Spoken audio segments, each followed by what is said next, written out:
bir çoban zadeler, Abdüreşit Mediler, bu mekanda Aytuvlu Fahri Şeyhzadeler. Geray baylar, alimler, tarihlerini sırlaylar, adlarını şerefler, toycuyunda yırlaylar, toycuyunda yırlaylar. Karasu ruhaniler mekanı, ay Karasu Karasu, İpek yolun tükanı.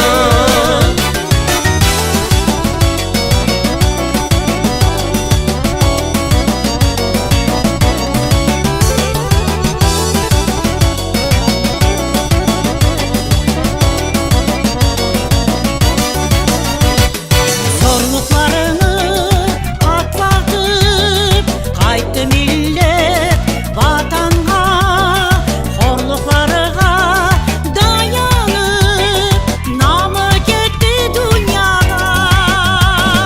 Geldi yanı nesiller, yurtka hizmet edeler, halka gayret saçalar, ilimge yol açalar, ilimge yol açalar.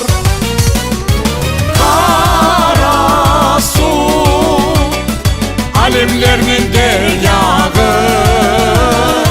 ay Karasu Karasu, medeniyet ocağı.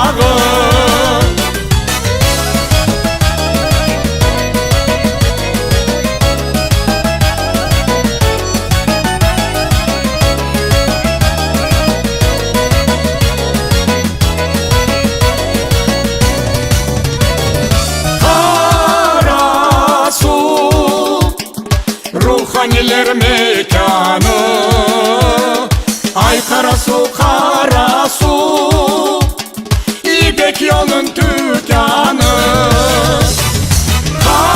Karasu alimlerinin deryağı, ay Karasu Karasu, medeniyet ocağı.